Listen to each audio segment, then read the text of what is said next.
Hi, I'm Mark Nale, and welcome to the Education Center at the Albemarle Nature Trail. This part of the trail winds through a relatively young forest with a good mix of hardwoods and softwoods. The three main species are red maple, wild black cherry, and tulip tree. And in a few moments, I'll show you how to identify and tell the difference between red maple and wild black cherry. A few years ago, I helped but clear this trail, and I've been involved in working with students here ever since.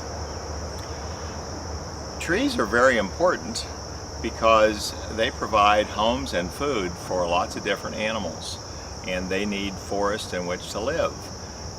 Trees also provide us with important products like maple syrup, lumber, and paper. But trees are also important because they actually change a field into the forest that we have around us.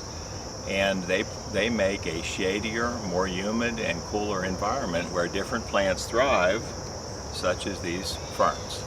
Now, we're going to move over and I'll show you how to tell the difference between a red maple and a wild black cherry. Let's go.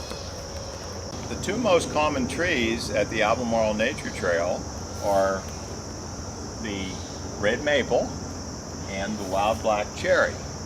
From their leaves, they're pretty easy to tell apart, very different looking.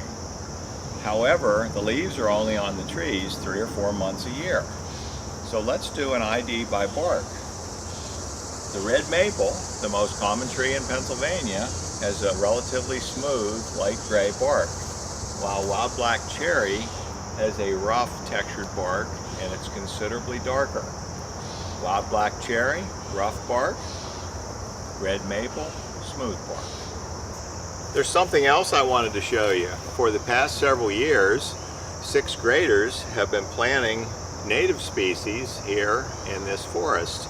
This is an example of a tree that was planted last spring, and this is our state tree, the eastern hemlock. And I'm happy to say that it's doing very well since it was planted last spring.